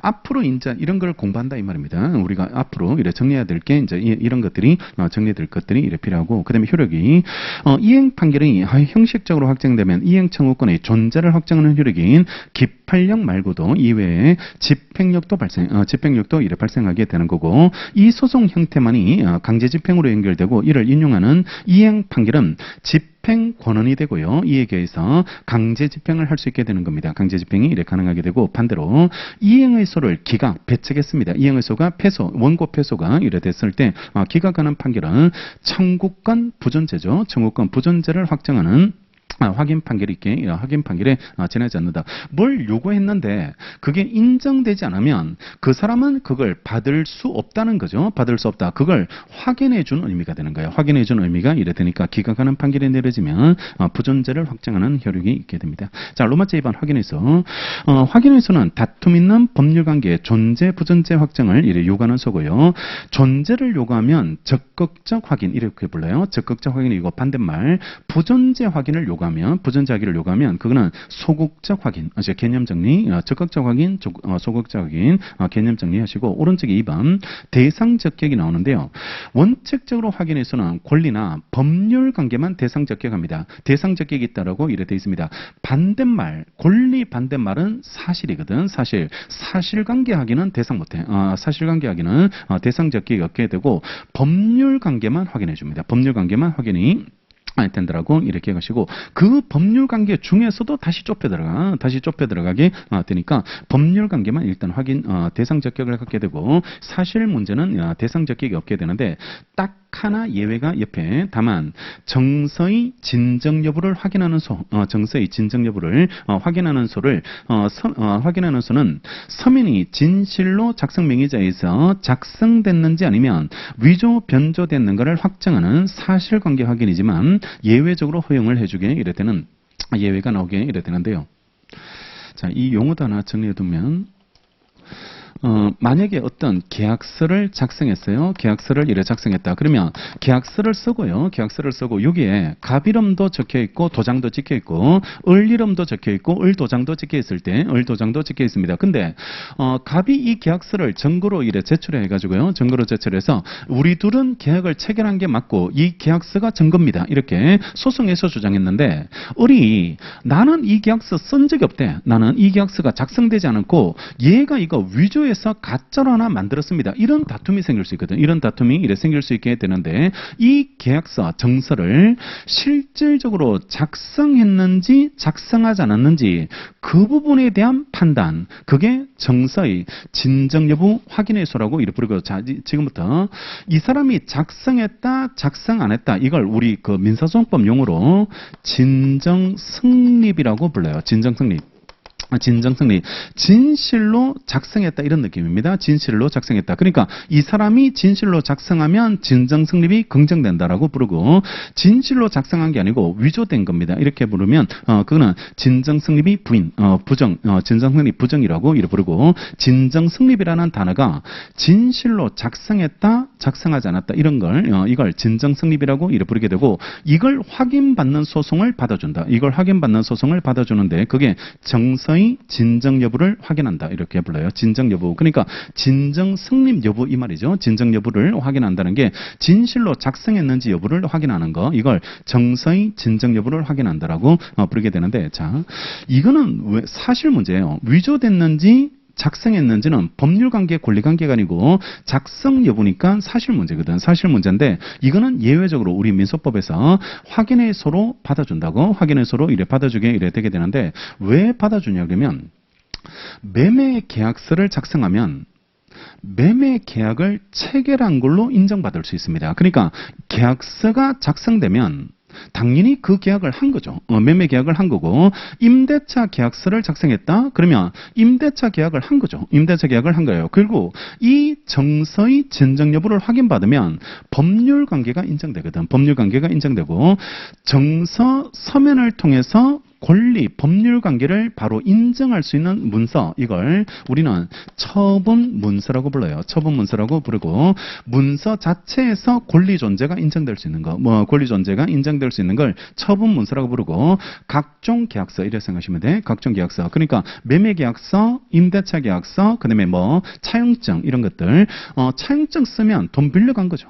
돈을 이래 빌려간 걸 인정할 수 있으니까. 그러니까 이걸 사실 문제지만 확인해 주는 이유 자체가, 이걸 확인받으면 이게 나오거든. 이게 권리관계가 이래 발생될 수 있고 인정될 수 있게 이래 되기 때문에 예외적으로 인정해주게 된다는 거. 그 다음에 3번 확인의소의 특징 보시면 청구권만 대상이 되는 이행의소와는 달리 모든 권리관계를요 소위 대상으로 할 수 있다는 게 이게 특징이고, 2번 현재 청구권의 액수를 확정할 수 없어서 그 지급을 구하는 이행의소를 제기할 수 없을 때 시효 중단을 시키기 위해서 청구권의 존재라도 판단을 받아둘 필요가 있을 때 확인의소가 그 대역이 된다는 겁니다. 아까 말한 대로 보충성 이행의소를 바로 못 가니까 지금 확인의소를 이래 제기하게 되는 거고, 그 다음에 3번은 소극적 확인의소, 부준자 확인의소죠. 부준자 확인의소에 따라서 법률 관계를 명확히 한과 동시에요, 소제기하려는 상대방에 대한 선제 공격용으로 사전의 분쟁의 예방용이 될 수 있다. 이거는 참고로 알아두시면 되는데, 이런 거야.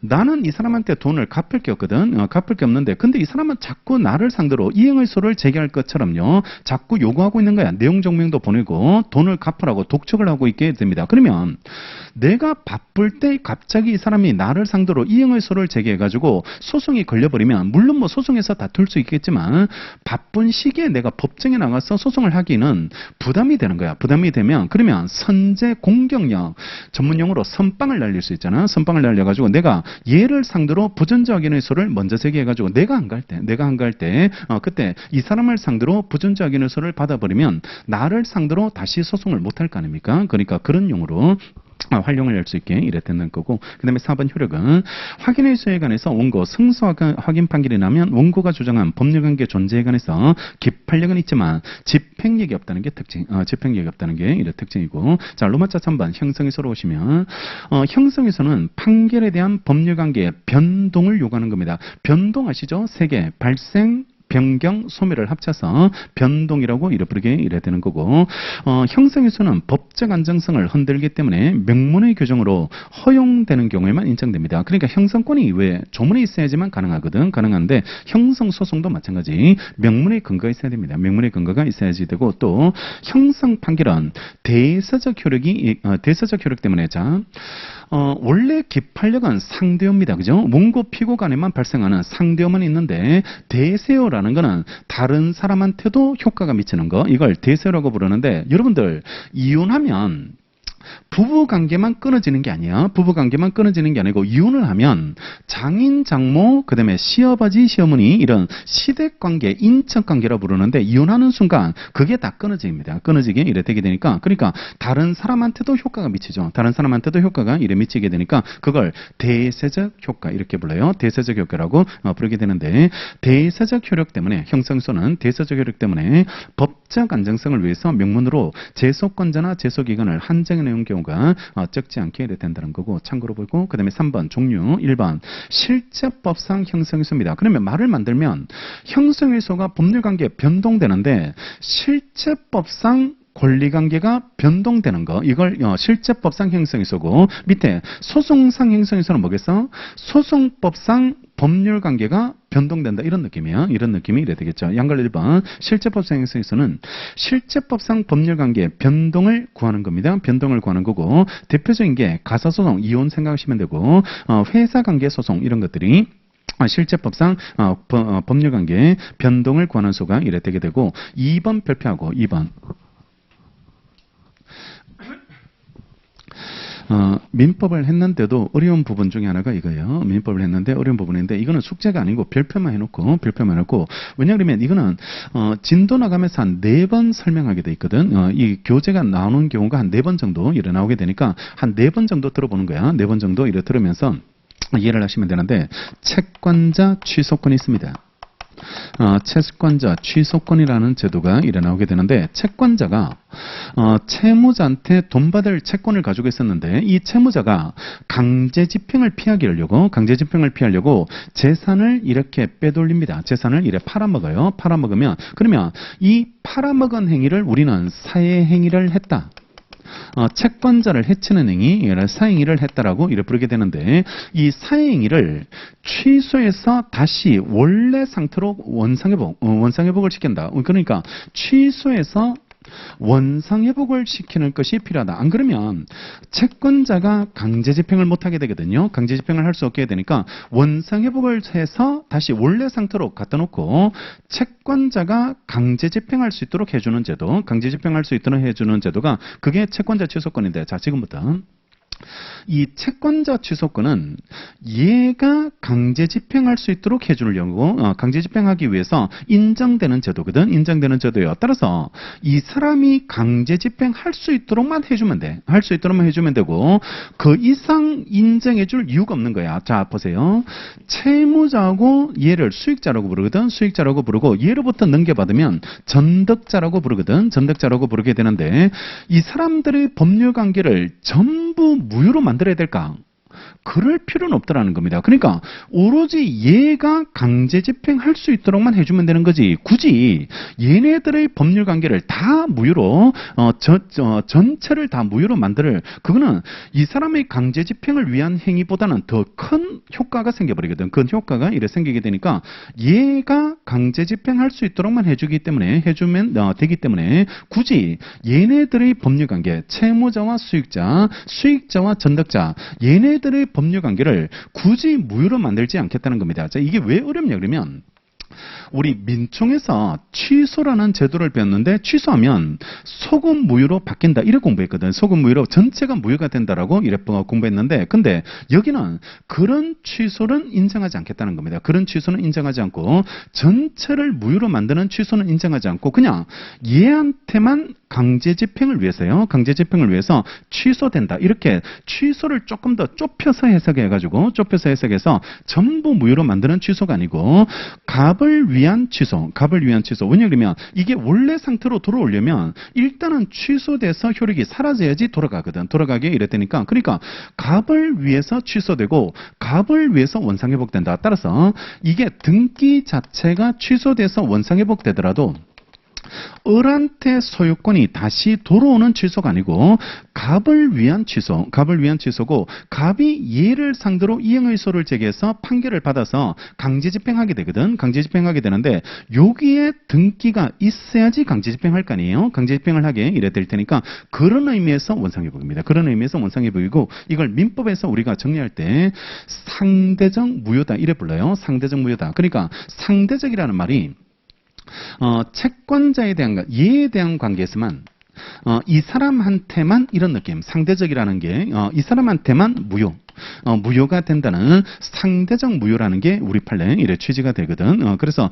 채권자 취소에서 성격 자체를 상대적 무효로 본다. 따라서 이게 전체를 다 무효로 만들진 않는 게 그게 채권자 취소권이고 그러면 이걸 전체로 무효로 만들지 않았을 때 실익이 뭐냐 그러면 굳이 얘가 피고로 나올 필요가 없습니다. 피고로 이래 나올 필요 없다. 그냥 얘한테만 취소돼서 원상회복되면 되거든. 취소돼서 원상회복되면 되니까 피고가 수익자나 전덕자만 피고예요. 전덕자만 피고고 얘는 피고 적격 없다는 거. 채무자는 피고 적격 없고 이걸 전부를 무효로 만드는 소송으로 처리하지 않겠다는 게 그걸 상대적 무효로 보는 게 이래 되고 이게 피고를 누구로 삼아야 될까 이런 문제가 나온다면 이 이야기를 써줘야 되거든. 상대적 무효이기 때문에 얘는 피고가 되지 않고 수익자나 전덕자 두 사람만 피고가 이래 된다라고 처리됩니다. 자 2번 사행이 취소의 판결을 받았을 때 취소 효과는 채권자와 수익자, 전덕자 사이만 미치므로 그러니까 이걸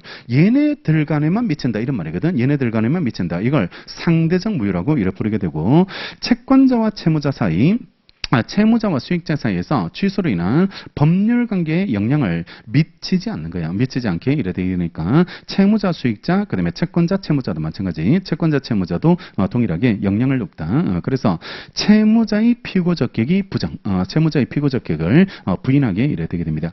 옆에 109페이지라고 적어놔요. 109페이지라고 적어놓고 이거 다시 내일 다시 또 한번 이래 정리하게 될 테니까 109페이지에서 다시 한번 누구를 피고로 삼아야 될지 그 문제가 당사자 적격이라는 문제가 나오거든. 거기서 형성소송에서 당사 적격 문제로 문제되는 게 이거거든. 채권자 취소 소송의 문제가 나오기 때문에 거기서 한 번 더 설명하게 됩니다. 이와 관련된 설명이 한 3-4번 나와야 돼. 3-4번 나와야 되기 때문에 상대적 무효라는 개념 때문에 뒤에 게 풀어가야 될 논점이 있고 이거는 소송의 당사자가 누가 되는지 문제를 이래 해결하기 위해서 먼저 필요한 개념이 이래 되고 그 다음에 2번 소송법상 형성의소라는 게 있습니다. 소송법상 법률관계 변동을 목적으로 하는 건데 두 개 밑줄 하면 재심의소, 정기금 판결 변경의소입니다. 정기금 판결 이래 변경의소가 되게 되는데요. 그러니까 제가 기본을 되게 잘 갖추라고 하는 게 이런 걸 잘 풀면 되거든. 이런 걸 잘 풀면 되는데 원래 판결이 한번 내려지면 판결이 한번 내려지고 이게 확정이 되면 확정이 이랬다면요. 자, 시간적 흐름을 맞추면 소송을 제기해서 변론을 끝내고 이걸 변론 종결한다. 변론 종결하고 그다음에 판결을 선고해요. 원고 승소 피고 원고 승소 판결은 무조건 원고 관점에서 판결해. 원고 관점에서 판결하고 원고 청구 인용인지 승소인지 원고 청구 기각인지 패소인지 이렇게 원고 관점에서 판결하고 피고 입장에서 판결 안 해. 피고 입장에서 그러니까 원고 패소면 피고 입장에서는 승소잖아. 피고 입장에서 승소인데 표현을 그렇게 안 한다고. 왜냐하면 소송에서 지금 판결을 요구했는 사람, 원했는 사람이 원고거든. 원고가 이래 되기 때문이니까 원했는 사람한테 판결을 내려줘야 되는 거지. 상대방 피고라는 게 이제 상대방이라는 느낌을 주게 되는데 피고 입장에서 판결하진 않는다고. 원했는 사람을 기준으로 판결을 내려주고 그다음에 이 판결에 대해서 다시 불복할 수 있죠. 그게 상소, 상소를 통해서 불복할 수 있게 이랬다는 거고 불복 끝났다든지 아니면 불복할지 말지도 자기 마음이겠죠. 처분권주의니까 불복할지 말지도 자기가 결정하게 되고 1심 판결 받고 불복 안 하면 그때 확정. 그때 이래 판결이 이래 확정되고 판결이 확정되면 이익의 발생.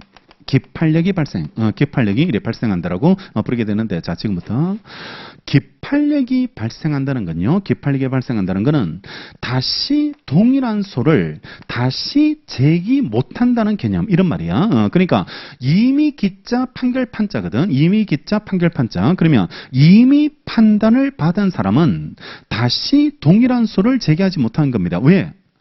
소송 제도를 남용하는 겁니다. 자기가 원하는 결과 나올 때까지 만약에 소송을 계속할 수 있도록 해버리면 소송 제도의 남용이 되는 거고, 또 하나 문제점은 판결이 모순될까봐 그래요. 이게 왜 문제가 되냐 그러면 어떤 법원에서는 승소, 어떤 법원에서는 패소, 이렇게 결론이 같은 사건에 대해서 결론이 어긋나 버리면 사법 신뢰도가 떨어져 버립니다. 사법 신뢰도가 이래 떨어져 가지고 판결 자체를 구속력이 생기려면 믿어야 되거든. 사람들이 이래 믿어야 되는데, 야, 이건 뭔가 좀 이상한 거 아니야? 이 나라는 이거 뭔가 좀 다르게 돌아가는 거 아니야? 아니면 뭔가 없는 사람들이 자꾸 핍박받는 느낌을 준다든지 이렇게 돼 버리면 누가 그 판결을 믿겠냐는 거예요. 누가 그 판결을 믿겠냐. 따라서 공정하게 사법부는 행정부나 입법부의 눈치를 보지 말고 공정하게 판결을 내려줄 것이 필요하게 되는 거고, 그런 판결을 내려줘야지만 국민들이 그걸 믿고 따르게 되거든. 믿고 이래 따르게 되니까, 그러니까 그런 그 힘을 이래 부여하는 것이 필요하겠는데,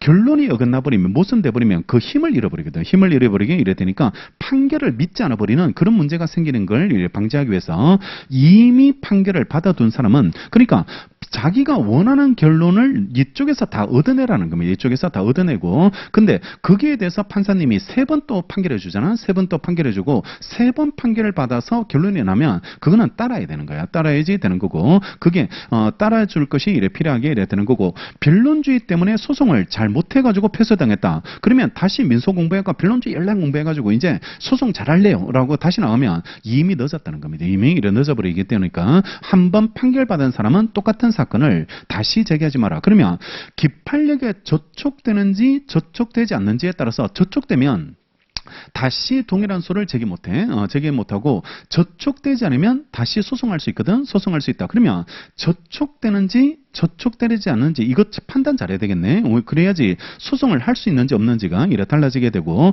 같은 소송인지를 잘 구분해야 돼. 잘 구분해야지 이래 되니까 이 소송과 이 소송이 같아요, 달라요, 이걸 구분하는 문제가 기판력 문제야. 기판력 문제가 이래 될 테니까 그런 관점에서 보는데, 그러면 이미 판결에 대해서 확정이 되면 기판력이 생기고, 기판력이 생기면 다시 동일한 소를 제기할 수 없는 소송법상 법률 관계가 생겼잖아요. 소송법상 법률 관계가 생겼는데, 이 법률 관계를 바꿀 수 있는 예외가 있다 이 말입니다. 바꿀 수 있는 예외, 그게 재심. 재심을 이래 제기할 수 있게 이래 되는데, 이 판결에 굉장히 중대한 하자가 있는 거야. 굉장히 중대한 하자가 있어가지고 어떤 협박을 받아서 막 그 사람을 괴롭혀가지고, 아니면 고문을 해가지고 막 부당한 판결, 허위 자백 이런 것들을 받아내가지고 이런 것들을 판결을 얻어내면 그 판결에 대해서는 다시 다툴 수 있도록 해주는데, 자, 잘 들어봐. 이게 원칙이 아니잖아요. 원칙이 아니고 원래는 못 다투는 게 원칙이잖아요. 못 다투는 게 원칙이다. 따라서 이거 사유가 그리 많지 않습니다. 451조 조문 보시면 451조 이래 조문을 펴보면 사유가 딱 정해져 있어요. 사유가 이래 정해져 있고, 451조예요. 451조에 재심 사유가 451조에 이래 나오게 이래 되게 되는데, 451조 거기 보면 재심 사유라고 되어 있고 1번부터 11번까지 나오네. 그지? 11번까지 나옵니다. 따라서 1번부터 11번까지 들어가는 사유가 있으면 다시 다툴 수 있도록 해준다. 다시 다툴 수 있도록. 이거는 굉장히 중대한 하자니까 이 부분에 대해서는 다시 다툴 수 있는 예외가 있게 이래 되고, 여기 안 들어가면 원칙으로 가야 돼. 원칙으로 가서 다시 못 다투게 이래 되는 거고. 자, 그 다음에 하나 더. 정기금. 정기금이라는 단어가 이래 나오게 되는데요. 이거 반대말이 일시금입니다. 일시금이 되는데, 우리 손해배상을 한 번에 1억을 받아도 되고, 한 번에 1억을 받아도 되고, 아니면 매달 얼마씩 받는 거야. 매달 얼마씩 받는다. 정기적으로 받는 거. 정기적금 들잖아요. 우리가 정기적금 들듯이 정기적으로 받는 걸 정기금이라고 부르는데, 그러니까 만약에 손해배상을 내가 한 달에 100만 원씩 받기로 했거든. 손해배상을 100만 원 받아가지고 100만 원 받아서 뭐 치료비도 쓰고 약도 이래 먹고 이렇게 해가지고 손해배상을 매달 얼마씩 이래 받기로 했는데, 근데 갑자기 후유증이 생겼어. 내가 후유증이 생겨가지고 100만 원 받아가지고는 치료비가 택도 안 돼. 택도 안 되고 지금은 400만 원, 500만 원은 받아야 돼. 500만 원 받아야 될 그런 상황이 생겨버리면 종전에는 내가 100만 원 받을 수 있는 판결을 받았지만 사정 변경이 생겨버렸거든. 사정 변경이 생겼을 때 그때는 피해자를 구제하기 위해서 다시 이 소송을 바꿔줘야 됩니다. 400으로 정액을 시켜주는 그런 판결로 필요하게 되는 거고, 따라서 이걸 바꿔주세요라고 요구하는 거, 이걸 정기금 판결 변경의소라고 부른다. 자, 중요한 말은 이걸 제기하는 사람은 전제가 뭐겠어요?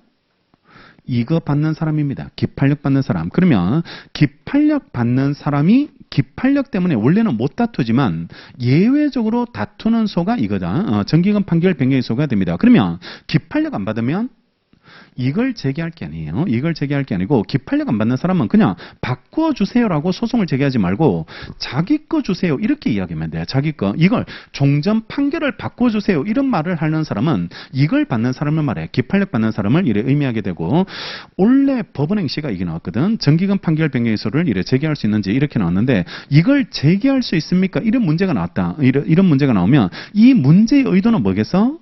이거 받는 사람인지 풀어봐라는 겁니다. 이거 받는 사람. 그러니까 결국 기판력 문제인 거야. 이게 기판력 문제가 이래 되고, 그러니까 원리를 잘 알면 돼. 원리를 잘 알면 정기금 판결 변경에서 나왔네. 뭐 준비 안 했는데 이런 느낌이 아니고, 이게 무슨 제도인지를 잘 알고 있으라고. 이게 무슨 제도냐 그러면 소송법상 형성의소라서 기판력 발생한 부분은 원래 못 다투는데 예외적으로 다툴 수 있는 제도가 두 개 있고 그 중 하나가 이거든. 따라서 이걸 제기할 수 있습니까? 이렇게 나왔다면 이거는 기판력 받는 사람인지 이렇게, 얘가 아니고 넘겨받은 새로운 소유자 병이 제기거든. 병이 제기했는데 병이 이걸 제기할 수 있을지 이래 나왔다고. 이래 제기가 출제가 이래 됐는데 원론을 가지고 이래 풀면 됩니다. 원론을 가지고 이래 풀면 되고, 그러니까 문제는 정기금 판결 변경의소로 나와가지고 뭐 정기금 판결 변경의소가 되는지 이래 출제됐는데, 의부터 쭉 써 들어가면서 요건에서 1번 기판력 받는 사람일 것. 이게 1번으로 나오고 요건이 1번으로 나오는데 거기에 해당하는지를 풀어주면 돼요. 사례 문제로 이래 풀어주면 이래 되니까 그런 관점에서 처리해 주시면 이래 됩니다. 이해를 잘 하고 이게 이런 용도로 활용되는 거라는 거, 이런 것들이 이런 식으로 활용된다는 거, 그런 것들을 이래 찾아주시면 이래 되게 됩니다. 그다음에 3번 형식적 행위에서 여기까지 봐야 되는데 잠시 쉬겠습니다. 10분 쉬었다가 여기 이래 정리하도록 하겠습니다.